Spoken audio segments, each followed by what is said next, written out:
Praise the lord దేవునికి praise the lord దేవునికి మహిమ కలుగును గాక. प्रेज लॉर्ड, परमेश्वर की महिमा हो। ప్రభు అయిన యేసుక్రీస్తు నామములో మీ అందరికీ శుభములు ఆశీర్వాదములు తెలియజేస్తున్నాను. प्रभु यीशु मसीह का नाम से आप सब लोग को आशीष और शुभकामनाएं बताते हैं। ఈ విధముగా నార్త్ ఇండియా పాస్టర్స్ తో వాక్య పరిచయం చేయటం దేవుడు నాకు ఇచ్చిన ధన్యత అని భావిస్తున్నాను. इस तरह नॉर्थ इंडिया पास्टर लोग के साथ में परमेश्वर के वचन को बांटना परमेश्वर का दिया हुआ मेरा सौभाग्यता मैं समझ रहा हूँ। ఆలస్యం చేయకుండా బైబిల్ గ్రంథంలో నుంచి 2వ కీర్తన 8వ వచనంని చదువుదాం. हम देरी नहीं करेंगे, डायरेक्ट हम वचन में जाएंगे। भजन संहिता 2 अध्याय का दूसरा भजन संहिता 2 का 8 को हम लोग पढ़ेंगे। నన్ను అడుగుము, జనములను నీకు స్వాస్థ్యముగాను భూమిని దిగంతముల వరకు సొత్తుగాను ఇచ్చేదను. भजन संहिता 2 का 8 में इस तरीका से कहता है कि मुझसे मांग, मैं जाति जाति के लोगों को तेरी संपत्ति होने के लिए और दूर दूर के देशों के तेरी निज भूमि बनने के लिए दे दूंगा। ప్రార్థన చేసుకుందాం వాక్యము నిమిత్తం. वचन के लिए हम लोग प्रार्थना करते हैं। ప్రేమగల మా తండ్రి, నమ్మకమైన మా దేవా, प्रेमी परमेश्वर, विश्वास योग्य पिता, పరిశుద్ధుడవని నిన్ను స్తుతిస్తూ నీ వాక్యాన్ని ధ్యానిస్తూ ఉన్నాము. ఈ సమయంలో आप पवित्र है, आपको स्तुति करते हुए आपको वचन को ध्यान करते हैं। इस समय में చదవబడిన వాక్య భాగములో నుంచి మా అందరితో మీరు మాట్లాడమని, जो वचन को हम लोग पढ़े हैं पिता, उस वचन की भाग से आप हम सबसे बातें कीजिए। యేసు నామమున ప్రార్థిస్తున్నాము తండ్రి. प्रभु यीशु मसीह के नाम से प्रार्थना करते हैं पिता, ఆమేన్. आमीन। ప్రభునందు ప్రియులారా, చదవబడిన ఈ 2వ కీర్తన యేసుక్రీస్తు యొక్క మొదటి రాకడను 2వ రాకడను కూడా తెలియజేస్తుంది.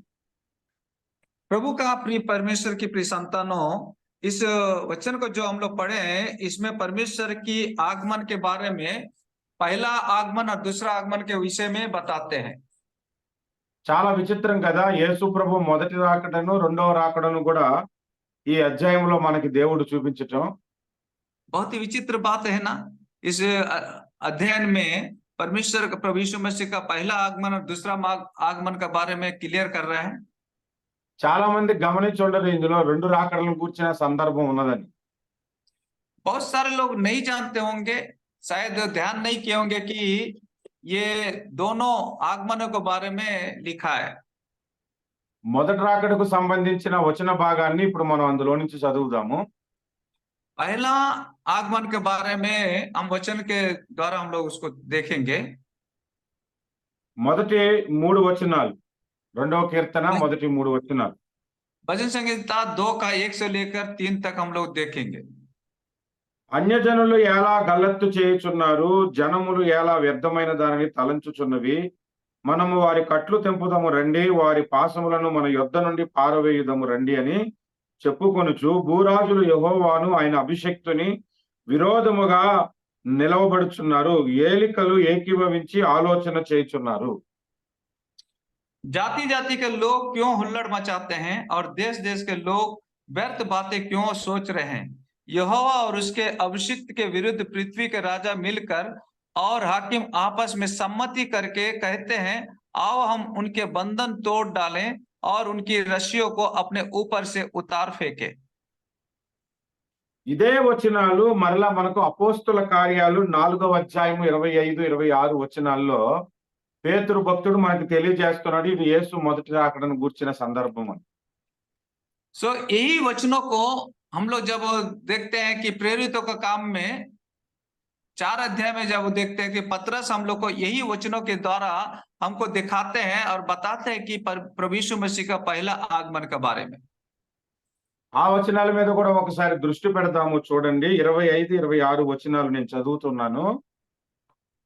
और उन वचनों के बारे में भी एक बार हम लोग ध्यान करेंगे, दृष्टि डालेंगे और 4 का 25 और 26 को हम देखते हैं। అన్యజనులు ఎలా గల్లంతు చేసిరి, ప్రజలెందుకు వ్యర్థమైన ఆలోచనలు పెట్టుకొనిరి.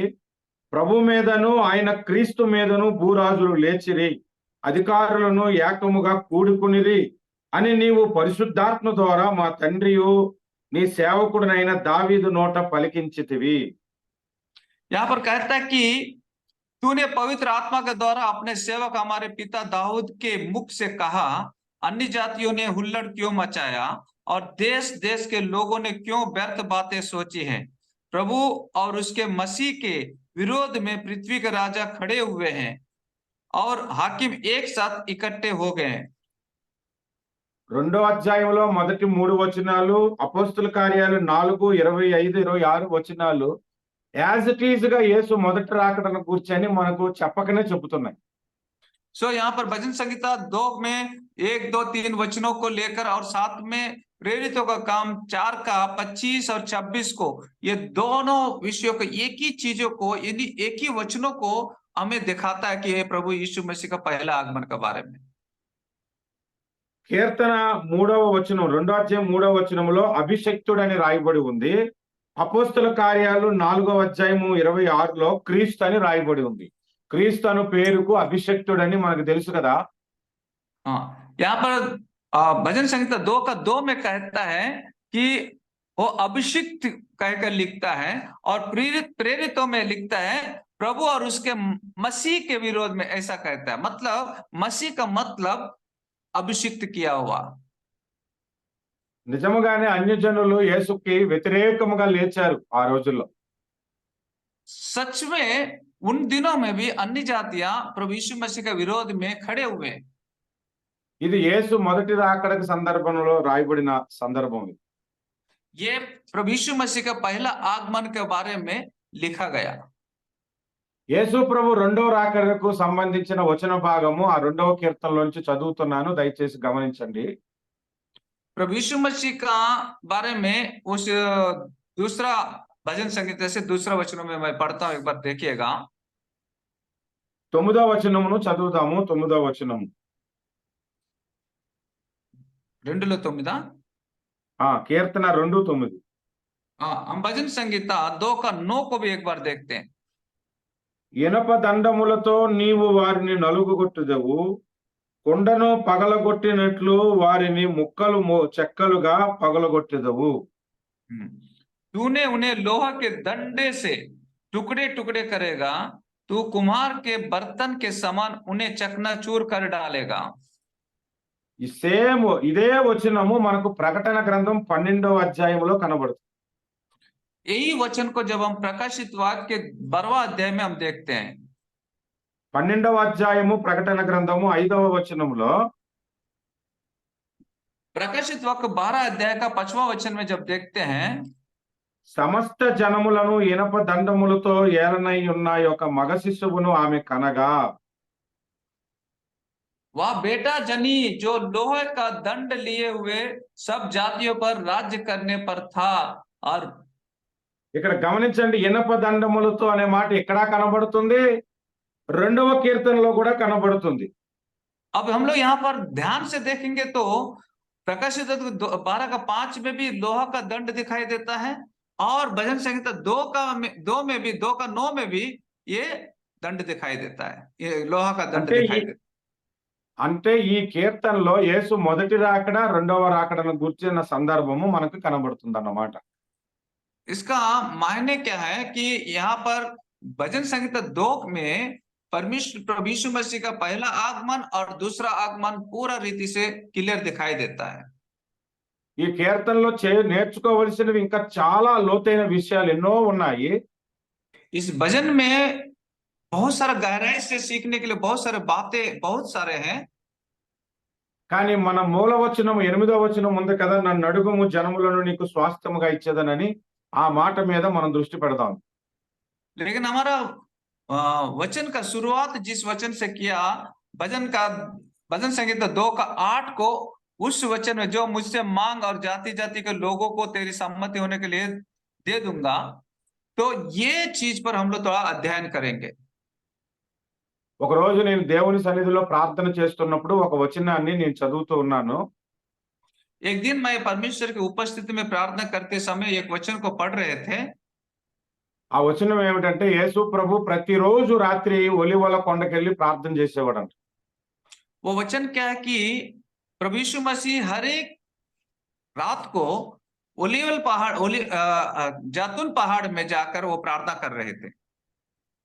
ఆయన ఒలీవల కొండకి ప్రతిరోజు రాత్రి వెళ్లి ప్రార్థన చేస్తున్నాడని రాయబడింది గాని ఆయన ఏమని ప్రార్థన చేస్తున్నాడో రాయబడలేదు.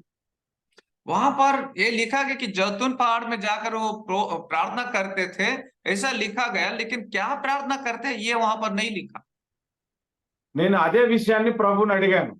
ప్రభువా, రోజు ఒలీవల కొండకెళ్ళి నీవు ప్రార్థన చేస్తున్నావు, ఏమని ప్రార్థన చేస్తున్నావు అని నేను ప్రశ్నించాను. मैं प्रभु से यही पूछा कि प्रभु हर एक दिन प्रत्येक दिन आप जैतून पहाड़ में जाकर प्रार्थना करते थे, क्या विषय के लेकर प्रार्थना करते थे, ये मैंने प्रभु यीशु मसीह से पूछा। ఒకరోజు నేను ప్రసంగానికి నిల్చునేటప్పుడు ఆయన ఏమని ప్రార్థించుంటాడనేది ఊహించుకొని వాక్యం చెప్పాను. मैं एक दिन प्रचार करने के लिए खड़े हुए थे पुलपिट में, तो वहां पर मैं अपना अंदर से एक हम समझ कर कि प्रभु यीशु मसीह क्या प्रार्थना किया होगा, इसको मैं अपना मन में लेकर मैं प्रचार किया। అయితే నేను ఏమని ప్రకటన చేశానంటే ఆయన రాత్రంతా ప్రార్థన చేసి పగలు స్వస్థతలు బోధలు చేశాడు కాబట్టి స్వస్థత వరమును కొరకు, స్వస్థతలు జరుగుట కొరకు, ఏమి బోధించాలో ఆ జ్ఞానము కొరకు రాత్రంతా ప్రార్థించాడని నేను ప్రకటన చేశాను. मैंने उस जब हम प्रचार कर रहे थे, उस प्रचार में क्या क्या कि प्रभु यीशु मसीह सारा रात को यही प्रार्थना किया है, चंगाई के लिए, चंगाई के वरदानों के लिए और यही सब विषय के लिए प्रार्थना किया है, हम यही प्रचार कर दिया। కానీ ఆ వాక్యము ప్రకటించి నేను ఇంటికి వచ్చిన తర్వాత దేవుడు నా కుడి చెవిలో ఒక స్వరాన్ని వినిపించాడు. जब प्रचार करके मैं जब पहुंचा, घर पहुंचने के बाद में प्रभु यीशु मसीह अपना आवाज का द्वारा मेरा कान में, दाहिने कान में हमसे बातें किया। నేను ప్రతిరోజు ఏమి ప్రార్థన చేస్తున్నానో బైబిల్లో నువ్వు లేదనుకోవడం నీవు పిచ్చితనము, బైబిల్లో రాసి ఉందని చెప్పాడు. कहता है कि मैं हर दिन क्या प्रार्थना करता था वो बाइबल में लिखा हुआ है, पवित्र शास्त्र बाइबल में लिखा हुआ, और तुम नहीं ये सोचा, ये तुम्हारा नादानी है। దేవుడు నాకు స్వరం ఇచ్చి మాట్లాడి చెప్పిన విషయం ఏంటంటే ఈ 2వ కీర్తన 8వ వచనం నాకు చూపించాడు. तो प्रभु यीशु हमसे आवाज देकर बात किया, स्वर से बात किया, वो 2:8 वचन, भजन संहिता 2:8वां वचन को हमको दिखाई दिया। ఆ 8వ వచనంలో నన్ను అడుగుము, జనములను నీకు స్వాస్థ్యముగాను భూమి దిగంతముల వరకు సొత్తుగాను ఇచ్చేదనని అన్నాడు. उस वचन 8वां वचन में मुझसे मांग और मैं जाति जाति के लोगों को तेरी संपत्ति होने के लिए और दूर दूर के देशों को तेरी निज भूमि बनने के लिए दे दूंगा। మీకు ఆల్రెడీ చెప్పాను ఆ కీర్తన యేసు ప్రభు ఒక 2 రాకడలను గురించి మాట్లాడుతుందని. मैं ऑलरेडी आप लोगों को बता चुका कि प्रभु यीशु मसीह का ये वचन दोनों आगमनों के बारे में बताता है। దేవుడు యేసు ప్రభువుకి చెబుతున్నాడంట, నీవు నన్ను అడుగుము, నేను నీకు జనములను స్వాస్థ్యముగా ఇచ్చేదనని చెప్తున్నాడంట భూమి దిగంతముల వరకు. सो पिता परमेश्वर प्रभु यीशु मसीह से कहता है कि मुझसे मांग, मैं पृथ्वी का चोर चोर तक तुमको अपना संपत्ति होने के लिए दे दूंगा। ఎప్పుడైతే ఈ మాట నేను చదివానో నాకు అర్థమైంది, ప్రతిరోజు యేసు ప్రభువు భూదిగంతముల జనముల కొరకు ప్రార్థన చేశాడు అని. तो उस समय जब पता चला कि जो प्रभु यीशु मसीह क्या प्रार्थना किया होगा, कि हर रोज यही प्रार्थना किया कि पृथ्वी का चोर चोर तक लोगों, मुझसे मांग, मैं पृथ्वी के लोगों को चोर चोर तक दे दूंगा। అంటే దేవుడు ఏమని ప్రార్థన చేశాడంటే యేసు ప్రభు వారు అమెరికా వారు రక్షణ పొందాలి, జపాన్ వారు రక్షణ పొందాలి, సింగపూర్ వారు రక్షణ పొందాలి, హిందువులు రక్షణ పొందాలి, అన్ని కులాల వారు రక్షణ పొందాలి, అన్ని జాతులలో నుంచి, అన్ని మతాలలో నుంచి, అన్ని భాషలు మాట్లాడేవారి నుంచి జనములను నాకు ఇవ్వు ప్రభు అని ప్రార్థన చేసేవాడు. హలో తమ్ముడు, నీ వాయిస్ నాకు వినిపించలే.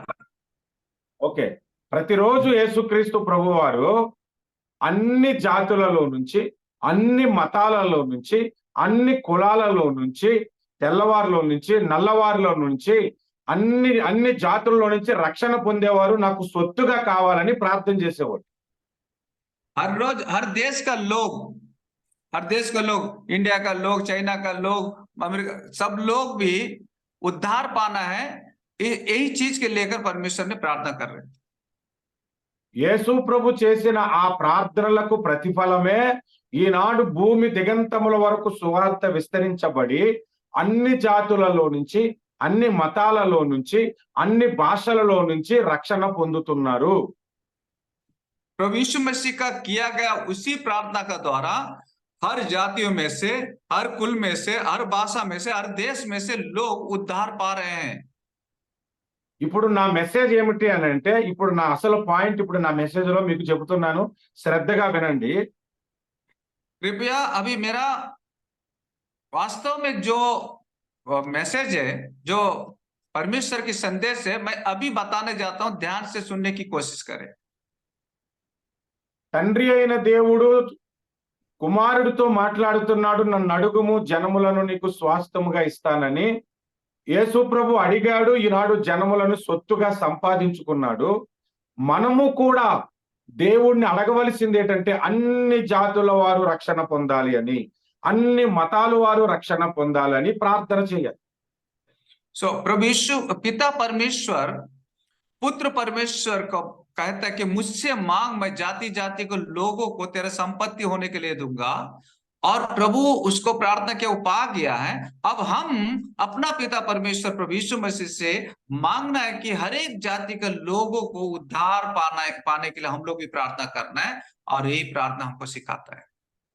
ఈ కారణం చేతనే ప్రతి రాష్ట్రము కొరకు ప్రార్థించాలని, ప్రతి జిల్లా కొరకు ప్రార్థించాలని, ప్రతి దేశము కొరకు ప్రార్థించాలని ఈ ప్రార్థనా కూటాలు మేము జూమ్ లో పెడుతున్నాం. इसी कारण का वजह से, इसी वजह से हम लोग ये जो जिला हर एक डिस्ट्रिक्ट के लिए, हर एक गांव के लिए, हर एक स्टेट के लिए, हमारा पूरा देश के लिए, जाति जाति के लोगों के लिए प्रार्थना करने के लिए हम लोग इस ग्रुप को तैयार किया है। మనుషులందరి కొరకు మనం ప్రార్థించినప్పుడు మన ప్రార్థన కొంతమంది సువార్థికులను లేవనెత్తుతుంది. हम जब सारे मनुष्यों के लिए जब हम प्रार्थना करते हैं, हमारा प्रार्थना बहुत सारा सुसमाचार देने वालों को खड़ा करेगा। ఎంతమందికి సువార్త వెళ్తుందో అంతలో కొంతమంది అయినా యేసు ప్రభువును ముద్దు పెట్టుకుంటారు. जितने लोग सुसमाचार सुनते हैं, उन सब में सबका सब नहीं तो कुछ तो लोग प्रभु यीशु मसीह को चूमेंगे। ఆ ముద్దు పెట్టుకుంటారని ఆ 2వ కీర్తనలోనే మనకు 12వ వచనంలో రాయబడింది. ఒకసారి చదువుదాం చూడండి. इस चुंबन के लिए इसी भजन दूसरा भजन में अब आखिरी में लिखता है, एक बार देखते हैं। కుమారుని ముద్దు పెట్టుకొనుడి, లేని ఎడల ఆయన కోపించును. यहाँ पर 2:12 में कहता है, भजन संहिता 2:12 में, पुत्र को चूमो, ऐसा ना हो कि वह क्रोध करे। ముద్దు అంటే దాని ఆత్మీయ అర్థం ఏమిటో కూడా నేను చెప్తున్నాను, శ్రద్ధగా వినండి. चूमने के बारे में उसका आध्यात्मिक अर्थ को भी मैं बताने जा रहा हूं, ध्यान से सुनिए प्लीज। ముద్దు అంటే మొదట ప్రేమకు సాదృశ్యం. चुंबन का सादृश्य क्या कि पवित्र प्रेम का सादृश्य है वो। యేసుక్రీస్తు ప్రభువుని మనం ప్రేమించాలని తండ్రి అయిన దేవుడు కోరుకుంటున్నాడు. पिता परमेश्वर अपना बेटा प्रभु यीशु मसीह से प्यार करना है, हम सब लोग ये वो चाहते हैं। ఆయన్ని ఎవరు ప్రేమించాలంటే ఎవరికి సువార్త అందింపబడుతుందో వాళ్ళు ప్రేమించాలి. वो किसको प्यार करना है कि जिसको सुसमाचार पहुंचता है उनको प्यार करना है। ఎవరికి సువార్త అందింపబడుతుందంటే మనం ఎవరెవరి కొరకు ప్రార్థించామో వాళ్ళందరికీ సువార్త అందింపబడుతుంది. और किसको किसको सुसमाचार पहुंचता है, हम लोग जिन जिन लोगों के लिए प्रार्थना किया, जिन जिन जगह के लिए, देशों के लिए प्रार्थना किया, उन सबको सुसमाचार पहुंचता ही है। అలా ముద్దు పెట్టుకున్న ప్రతి ఒక్కరూ యేసు ప్రభువును ప్రేమిస్తున్నారని అర్థమవుతుంది అన్నమాట. ऐसा जो भी उनसे चूमते हैं वो प्रभु यीशु को प्रेम करता है, ये इसका मतलब है। అలా ముద్దు పెట్టుకోని వారి మీద దేవుని కోపము రగులుకుంటుందని ఆ వచనంలోనే రాయబడి ఉంది. उसी तरह जो उनको नहीं चूमते हैं उनका ऊपर परमेश्वर का क्रोध भड़केगा, यही वचन बता रहा है। చూడండి 12వ వచనం నేను మరలా చదువుతున్నాను.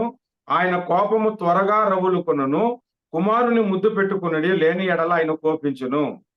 हाँ, यहाँ पर हम भजन संहिता 2 का 12 में और एक बार मैं पढ़कर सुनाता हूँ, ध्यान से सुने। पुत्र को चूमो, ऐसा ना हो कि वह क्रोध करे और तुम मार्ग में ही नष्ट हो जाओ, क्योंकि क्षण भर में उसका क्रोध भड़कने को है। చూసారా? ఇప్పుడు ముద్దు పెట్టుకున్నటువంటి రెండవ భాగాన్ని చెబుతున్నాను. ముద్దు పెట్టుకోవటం అంటే ప్రత్యుత్తరం ఇచ్చుట. ప్రశ్నకు तो हम జవాబిచ్చుట. और एक अर्थ को मैं बताता हूँ, चूमने का मतलब, जब चूमने का मतलब कि जब हम लोग प्रश्न करते हैं उसको उत्तर देना, ये भी एक चूमने का मतलब है। బైబిల్‌లో ఒక వచనాన్ని చూపెడతాను చూడండి. సామెతల గ్రంథము 24, 26 వచనం. मैं इसको लेकर मैं एक बाइबल में एक पवित्र शास्त्र में एक वचन को मैं दिखाना चाहता हूँ। नीति वचन 24 का 26। సరి అయిన మాటలతో ప్రత్యుత్తరం ఇచ్చుట పెదవులతో ముద్దు పెట్టుకొనున్నట్లుండును. जो सीधा उत्तर देता है वह होठों को चूमता है।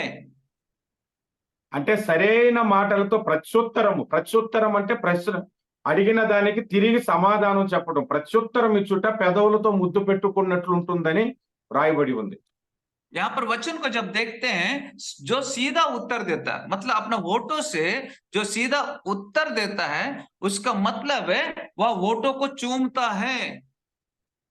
యేసు ప్రభు వారు నమ్మి బాప్తిస్మం పొందినవాడు రక్షణ పొందును అన్నాడు. ఇప్పుడు సువార్త ప్రకటించిన తరువాత కదా. सो प्रभु यीशु मसीह कहा, जो विश्वास करेगा और बपतिस्मा लेगा वो उद्धार पाएगा। ये कब कहा? वो सुसमाचार को प्रचार करने का बाद।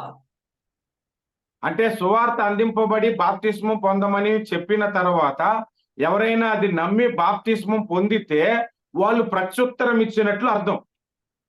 तो इसका मतलब क्या है? जब हम लोग सुसमाचार सुनने के बाद हम बपतिस्मा ले लेते हैं, तो इसका अर्थ क्या है कि हम उनको उत्तर दिए हैं, उनका అందుకే बातों को हम उत्तर दिए हैं। అందుకే బాప్తిస్మమును కూడా ప్రత్యుత్తరం అని బైబిల్లో రాయబడి ఉంది. इस कारण से बपतिस्मा भी प्रत्युत्तर है बोलकर उत्तर देना, वास्तव में अर्थ क्या है? उत्तर देना है। ये पवित्र शास्त्र में लिखा हुआ है। మొదటి పేతురు పత్రిక 3వ అధ్యాయంలో ఈ మాట మనం చదువుకోవచ్చు. पहला पत्रस 3 अध्याय में हम इस बात को देख सकते हैं। 21వ వచనము. 3 का 21वां वचन को जब हम देखते हैं, దానికి సాదృశ్యమైన బాప్తిస్మము ఇప్పుడు మిమ్మును రక్షించుచున్నది. అదేదనగా శరీర మాలిన్యము తీసివేయుట కాదు గాని యేసుక్రీస్తు పునరుద్ధాన మూలముగా దేవుని విషయము నిర్మలమైన మనస్సాక్షినిచ్చు ప్రత్యుత్తరమే. तो यहाँ पर हम हिंदी में पढ़ के सुनाते हैं, उसी पानी का दृष्टांत भी अर्थात बपतिस्मा यीशु मसीह के जी उठने के द्वारा अब तुम्हें बचाता है। इसमें शरीर के मैल को दूर करने का अर्थ नहीं है, परंतु शुद्ध विवेक से परमेश्वर के वश में हो जाने का अर्थ है। చూసారా? ప్రత్యుత్తరం ఇచ్చుట బాప్తిస్మం అంటే. मतलब उनको उत्तर दे, बपतिस्मा का अर्थ क्या है? उनकी उत्तर देना। ఒక్క ముక్కలో చెప్పాలి అనంటే, నేను నీ కొరకు సిలువలో మరణించి మృతుల్లో నుంచి తిరిగి లేచానని దేవుడు అడిగి చెప్పాడు. అవునా ప్రభువా, నేను కూడా నా పాపము విషయమే బాప్తిస్మం మందు మరణించి అదే బాప్తిస్మం మందు నేను తిరిగి లేస్తానని ప్రత్యుత్తరం ఇచ్చుట. तो जैसा प्रभु यीशु मसीह ने कहा कि देखो मैं तुम्हारे लिए तुम्हारा पाप क्षमा के लिए मैं क्रूस पर मर गया और तीसरा दिन जीवित हुआ है। जब प्रभु ने ये प्रचार किया तो हम लोग भी, हाँ प्रभु आप हमारे लिए मरकर जी उठा, तो आपकी उस आज्ञा के अनुसार हम लोग भी बपतिस्मा लेकर फिर हमारा पुराना जीवन को मारकर फिर हम नए जीवन से जिएंगे। ये उत्तर देने का अर्थ है। అందుకే ముద్దు పెట్టుకొనుట అంటే దేవుణ్ణి ప్రేమించుట, బాప్తిస్మం పొందుట, ఇంకా చాలా విషయాలు ఉన్నాయి. इस कारण से मतलब चूमने का अर्थ है कि हम विश्वास करना, बपतिस्मा लेना, और भी बहुत सारा अर्थ है। చాలా అర్థాలు ఉన్నాయి. అందులో ఇంకొకటి ఏంటంటే దేవుడు ప్రార్థించమని చెప్పాడు. ఎస్ ప్రభువా నేను కూడా ప్రార్థన చేస్తానని ప్రత్యుత్తరం ఇచ్చాడు. और उसमें बहुत सारा विषय है, उसमें एक विषय है, परमेश्वर ने कहा प्रार्थना करो, तो यस प्रभु मैं प्रार्थना करूंगा, ये उत्तर देना भी चूमने का मतलब है, अर्थ है। ప్రార్థించిన ప్రతి ఒక్కరూ దేవుణ్ణి ముద్దు పెట్టుకుంటున్నట్లే, దేవుని కుమారుని. जितने लोग भी प्रार्थना करते हैं वो सब लोग भी परमेश्वर के पुत्र यीशु मसीह को चूमते हैं। యేసు ప్రభు దేవుడు దశమ భాగం ఇవ్వమని చెప్పాడు. మనం దశమ భాగం ఇవ్వటం ప్రత్యుత్తరం అయితే, మన దశమ భాగం ఇచ్చిన ప్రతిసారి యేసు ప్రభును ముద్దు పెట్టుకున్నట్లే. दशवांश देने के लिए प्रभु ने जब कहा, और हम लोग पूरा हृदय के साथ में जब दशवांश देते हैं, उसका अर्थ भी यही है कि जब जब हम दशवांश देते हैं उनको हम चूमते हैं। యేసు ప్రభు ఏవేవి చేయమని మనకు ఆజ్ఞాపించారో అవన్నీ చేయుట వలన దేవుని కుమారుని ముద్దు పెట్టుకున్నటతో సమానము. प्रभु यीशु हमको जो जो आज्ञाएं दिए हैं, जो जो करने के लिए कहा, वो सब कुछ करने का अर्थ है हम जितना बार उनका आज्ञा को मानकर, उनके वचन को, बात को मानकर करते हैं, तो उतना बार हम प्रभु यीशु को चूमते हैं। మీలో ఎవరికైనా యేసు ప్రభును ముద్దు పెట్టుకునే అవకాశం దొరికితే ఎవరు ముద్దు పెట్టుకోరు చెప్పండి? నేనైతే ముద్దు పెట్టుకోవటానికి సిద్ధంగా ఉన్నాను. आप लोग में कौन ऐसा है जो प्रभु यीशु मसीह को चूमने का मौका मिलेगा, अवकाश, तो कितने लोग मुंह छिप कर चले जाएंगे? मैं तो नहीं, मैं आगे रहूंगा उनको चूमने के लिए। क्या आप नहीं అందుకే ఆయన चूमेंगे? అన్నాడు, నన్ను అడుగుము నీకు జనములను స్వాస్థ్యముగా ఇస్తానన్నది ఆయన మాట. మనమేం చేయాలంటే ఇప్పుడు అడగాలి. ప్రభువా నాకు అమెరికా వాళ్ళు రక్షణ పొందాలి, జపాన్ వాళ్ళు రక్షణ పొందాలి, ఇదిగో మా భారతదేశంలో కేరళ వాళ్ళు రక్షణ పొందాలి, నార్త్ ఇండియా వాళ్ళు రక్షణ పొందాలి అని ప్రతి జనము కొరకు మనం ప్రార్థించుట వలన దేవుని ముద్దు పెట్టుకుంటున్నట్లు ఉంటుంది, ఆత్మల భారము మన హృదయంలో నింపబడుతూ ఉంటది. तो इसी तरह हम लोग भी अब क्या करना है, प्रभु का आज्ञा मानकर हम लोग भी लोगों के लिए, हर जाति देश के लिए प्रार्थना करना है। अमेरिका का लोग उद्धार पाना है, पाकिस्तान का लोग उद्धार पाना है, और पृथ्वी पर जितना देश है वो सब उद्धार पाना, साथ में हमारा भारत को भी उद्धार पाना है।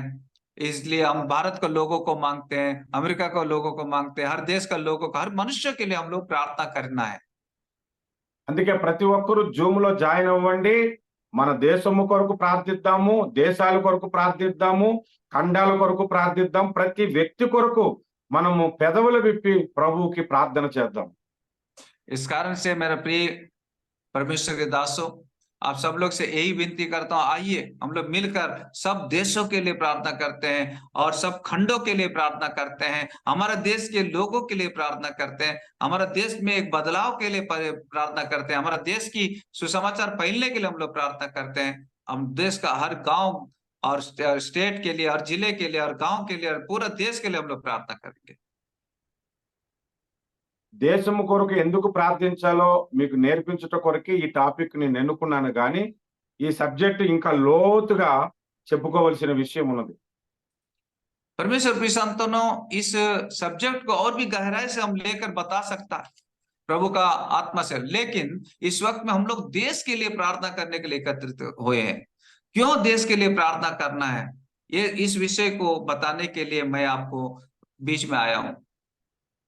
అందుకే నేను ప్రతిరోజు ప్రార్థనలో అడుగుము జనములను స్వాస్థ్యముగా ఇస్తానన్న ప్రభువా, నాకు జనములను దయచేయమని ప్రార్థన చేస్తాను. इसलिए मैं जब भी हर रोज मैं प्रार्थना में कहता हूँ, प्रभु आपने कहा मुझसे मांग, जाति जाति के लोगों को मैं दे दूंगा, इसलिए मुझे जाति जाति के लोग चाहिए कहते हुए मैं प्रार्थना करता हूँ प्रभु से। మీరు ప్రార్థన చేయండి, మన భారతదేశం అంతా రక్షణ చేత నింపబడుతుంది. कृपया आप लोग भी प्रार्थना करते रहिए कि हमारा पूरा भारत उद्धार पाना है। అనేకులు రక్షణ పొందడానికి మీ ప్రార్థనను దేవుడు వాడుకుంటాడు. बहुत सारे लोग उद्धार पाने के लिए आपकी प्रार्थना की जरूरत है, प्रभु इंतजार कर रहे हैं, आपकी प्रार्थना को इस्तेमाल करें। చివరిగా ఒక మాట చెప్పి నేను ముగిస్తాను. आखिरी में एक बात को कहते हुए मैं पूरा करूंगा अपना वक्तव्य को। జోయల్ ప్రభాకర్ గారు నాగాలాండ్ లో ఉన్నారు, నేను ఆంధ్రాలో ఉన్నాను, ధర్మ గారు దుబాయ్ లో ఉన్నారు. पास्टर जोएल प्रभाकर नागालैंड में है इस वक्त में, मैं आंध्रा में हूं, और पास्टर धर्मा दुबई में है। ధర్మ గారు దుబాయ్ లోనే సేవ చేయగలరు, అక్కడ నుంచి వేరే కంట్రీకి వెళ్ళి సేవ చేయడానికి ఫిజికల్ గా అవదు. అలాగే జోయల్ గారు నాగాలాండ్ లోనే సేవ చేయగలరు, నేను ఆంధ్రాలోనే చేయగలను. तो अभी इस वक्त में हम लोग जहां पर है, माने पास्टर धर्मा दुबई में ही सेवा कर सकते हैं वो अपने शरीर का अनुसार, और हम आंध्रा में ही हम सेवा कर सकते हैं, और नागालैंड में ही अभी जोएल प्रभाकर सेवा कर सकते हैं। वो अलग देशों में अलग जगह पर सेवा नहीं कर सकते क्योंकि शरीर से वो वहीं पर है। కానీ ప్రార్థన ద్వారా భూమి అంతటా మనం సేవ చేయొచ్చు. लेकिन प्रार्थना का द्वारा पूरा पृथ्वी भर लोगों के लिए हम लोग सेवा कर सकते हैं। ప్రతి గ్రామంలో సేవ చేయొచ్చు. हर एक गांव में हम लोग सेवा कर सकते हैं। ప్రతి రాష్ట్రంలో సేవ చేయొచ్చు. हर एक राष्ट्र में यानी हर एक स्टेट के लिए भी हम लोग सेवा कर सकते हैं। ప్రతి మతం వాడిని, ప్రతి కులం వాడిని ప్రభువులోనికి నడిపించొచ్చు ప్రార్థన ద్వారా. हर एक धर्म का लोग, हर एक जाति का लोगों को भी हम लोग हमारा प्रार्थना का द्वारा प्रभु का पास में ला सकते हैं। అందుకే మీరు ప్రార్థన చేసినప్పుడు ఆత్మల భారం కొరకు ప్రార్థించండి, దానికి ఎన్నో ఆటంకాలు వస్తాయి. इस कारण से जब हम लोग आत्माओं के लिए प्रार्थना करेंगे उस समय शैतान बहुत रुकावट डालेगा। అదే మీరు కారు కావాలని ప్రార్థించండి, ఆటంకము రాదు. ఇల్లు కావాలని ప్రార్థించండి, ఆటంకము రాదు. ఇంకా మీ అవసరాల కొరకు ఏం ప్రార్థించినా ఆ ప్రార్థనకు ఆటంకం రాదు. కానీ ఆత్మల భారం కొరకు ప్రార్థించాలనుకున్న రోజు దుష్టుడు ఆటంకపరుస్తాడు. तो हम लोग अपना व्यक्तिगत रीति से हमारा जरूरतों को, शारीरिक जरूरतों को जब हम प्रार्थना करते हैं वो बहुत जल्द मिल जाएगा, कोई रुकावट नहीं होती है। लेकिन आत्माओं के लिए, देश के लिए जब हम प्रार्थना करना चाहते हैं तो बहुत ही रुकावट होते हैं, जैसा आज हो रहा है। అందుకే దేవుడు అన్ని జాతుల్లో నుంచి రక్షించాలని ఎలా అనుకున్నాడు, సాతాను కూడా అన్ని జాతుల్లో నుంచి కూడా నరకానికి తీసుకెళ్ళిపోవాలనుకుంటున్నాడు వాడు. सो परमेश्वर हर एक जाति के लोगों को स्वर्ग ले जाने के लिए जो प्रयास करता है, तो शैतान भी हर जाति के लोगों को नरक में ले जाने के लिए कोशिश करता है। అన్ని జాతుల్లో నుంచి వాడికి కావాలి, అన్ని మతాల్లో నుంచి వాడికి కావాలి, అన్ని భాషల్లో నుంచి దుష్టుడికి మనుషులు కావాలి, దేవుడికి కూడా కావాలి. కనుక దేవుని పక్షముగా నన్ను అడుగుము జనములను స్వాస్థ్యంగా ఇస్తామన్న ఈ వాగ్దానాన్ని పట్టుకొని మనం నిరంతరము ప్రార్థన చేయాలి. सो अन्य जातियों में से, अन्य धर्मों से और मजहब से और अन्य जातियों से, सब धर्मों से, सर्व लोगों को शैतान खींच कर लेकर जाना चाहता है, कोशिश भी करता है। हम लोग भी परमेश्वर का पक्ष में होकर हर एक जाति, कुल, देश के लोग उद्धार पाने के लिए हम लोग परमेश्वर का पक्ष में होकर हम लोग प्रार्थना करेंगे, हर रोज प्रार्थना करेंगे। ఆత్మల రక్షణ కొరకు ప్రార్థించటం అంటే నాకు చాలా ఇష్టం. आत्माओं के उद्धार के लिए प्रार्थना करना मुझे बहुत पसंद है, ఎందుకంటే దాని ప్రతిఫలం పరలోకంలో మనకు దొరుకుతుంది. क्योंकि इसका प्रतिफल जो स्वर्ग में हमें मिलेगा। నేను మొదట్లో ఇలాంటి ప్రార్థనా కూటాలు పెట్టినప్పుడు ఎక్కువ మంది రావట్లేదు ఏంటని బాధపడేవాడిని. मैं पहले जब हम प्रार्थनाओं का सभा अरेंज कर रहे थे उस समय लोग नहीं आने से मैं बहुत निराशा में चला जाते थे। హీలింగ్ ప్రేయర్ పెడితే వందల మంది వస్తున్నారు. जब चंगाई का सभा रखते तो सैकड़ों लोग आ जाते हैं। ఆశీర్వాద ప్రార్థన పెడితే వందల మంది వస్తున్నారు. आशीष का प्रार्थना शुरू करने से सैकड़ों लोग आ जाते हैं। ఆత్మల రక్షణ కొరకు ప్రార్థిద్దామంటే 5గురు 6గురే వస్తున్నారు. आत्माओं की उद्धार के लिए जब प्रार्थना करना चाहते हैं तब 5-6 लोग ही आते हैं। ఆ తర్వాత రోజుల్లో నేను బాధపడటం మానేశాను. उसका बाद मैं दुख करना छोड़ दिया, निराश होना छोड़ दिया। ఎందుకో తెలుసా? తక్కువ మంది వస్తే ఎక్కువ ప్రతిఫలం నాకు వస్తుందండి. क्योंकि जितना कम लोग आएंगे तो हमें ज्यादा प्रतिफल मुझे मिल जाएगा। మంది ఎక్కువైతే మజ్జిగ పలచన అవుతుందంట. అలాగే ఎక్కువ మంది ప్రార్థించే వాళ్ళు ఉంటే అందరికీ ప్రతిఫలం షేర్ అవుతుంది. అదే కొద్ది మందే ఉన్నారనుకోండి, ఎక్కువ ప్రతిఫలం పరలోకంలో మనం పొందుకోవచ్చు.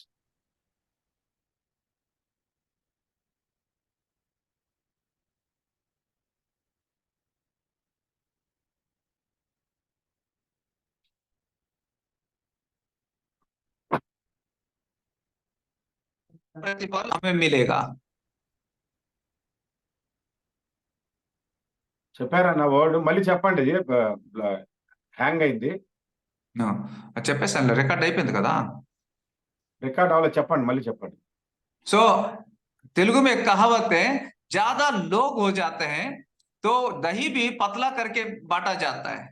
जब कम लोग होने से दही बराबर मिलता है, इसी तरह प्रार्थना करने वाला कम भी होने से हम लोग हम लोग क्या कि उसका आशीष भी ज्यादा हमको मिलेगा, प्रतिफल ज्यादा मिलेगा।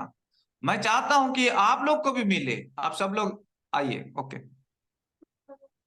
ఇది ఒక ఆఫర్ గా మీరందరూ తీసుకోవాలి. ఈ అవకాశం మీకు వచ్చినప్పుడు ఇది దేవుడు పరలోకం నుండి పంపించిన ఒక ఆఫరు. నేను ప్రార్థన చేస్తానని ఎగబడి జనాలు రావలసినటువంటి సందర్భం ఇది. वास्तव में क्या है कि इस समय हम सब लोग एकत्रित होने का समय है कि मैं एक प्रभु का दिया हुआ एक अद्भुत मौका है, समय है, ये ऑफर है, आपको मिला, स्वर्ग से मिला है कि हम देश के लिए प्रार्थना करें। तो आप लोग को एकत्रित होकर इसमें आना है कि मैं प्रार्थना करूंगा देश के लिए, मैं प्रार्थना करूंगा लोगों के लिए करके आप लोग को आगे आना है। ये एक अच्छा ఈ अद्भुत విధం ऑफर है ఈ प्रभु का విధం तरफ से।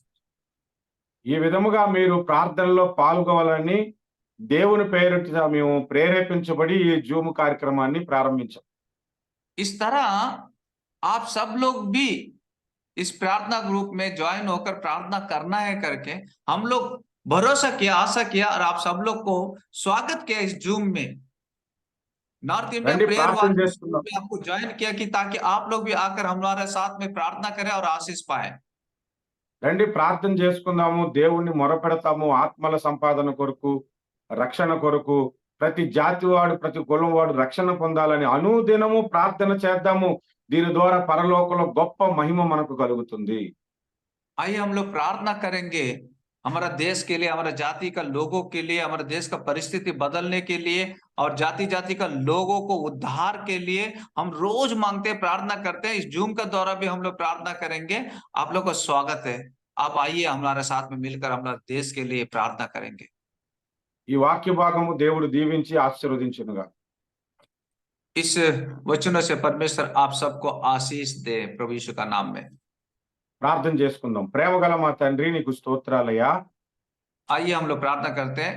प्रेमी परमेश्वर आपको धन्यवाद देते हैं, स्तुति करते हैं। ఈ దినమందు ఆత్మల రక్షణ కొరకు ఎందుకు ప్రార్థించాలో మాతో మాట్లాడినందుకు స్తోత్రాలు. आज के दिन में आत्माओं के उद्धार के लिए क्यों प्रार्थना करना है, आप हमसे बातें किया वचनों के द्वारा, इसके लिए धन्यवाद देते हैं। అన్ని జాతుల వారు, అన్ని మతాల వారు, అన్ని కులాల వారు రక్షణ పొందాలని మీరు ప్రార్థించారు. మమ్ములను కూడా ప్రార్థించమని ప్రేరేపించారు ఈ వాక్య భాగము ద్వారా. हर एक जाति, कुल और देश के लोगों के लिए उद्धार पाने के लिए आपने प्रभु प्रार्थना किया और आज हमें भी सिखाया कि हमें भी प्रार्थना करना है। మీరు మాట్లాడిన మాటను బట్టి స్తోత్రాలు చెల్లిస్తున్నాము. आपने जो वचनों से बातें किया इसके लिए आपको स्तुति करते हैं। ప్రార్థించే మనసు మాకు దయచేయండి. प्रार्थना करने का मन हमें दीजिए पिता। ఆత్మల సంపాదన కొరకు ప్రార్థించే కృప మాకు అనుగ్రహించండి. आत्माओं के उद्धार के लिए प्रार्थना करने का अनुग्रह हम पर होने दे पिता। భూమి అంతటా ప్రార్థన ద్వారా సేవ చేసే కృపలో మమ్మలను బలపరచండి. सारा पृथ्वी भर सेवा करने का कृपा हम पर उंडेले पिता। యేసు నామమున ప్రార్థిస్తున్నాము తండ్రి. प्रभु यीशु मसीह का पवित्र नाम से प्रार्थना करते हैं पिता। ఆమేన్. आमीन। God Praise bless the you. Lord. God bless you. Thank you. Praise the lord. प्रभु आपका आशीष करे और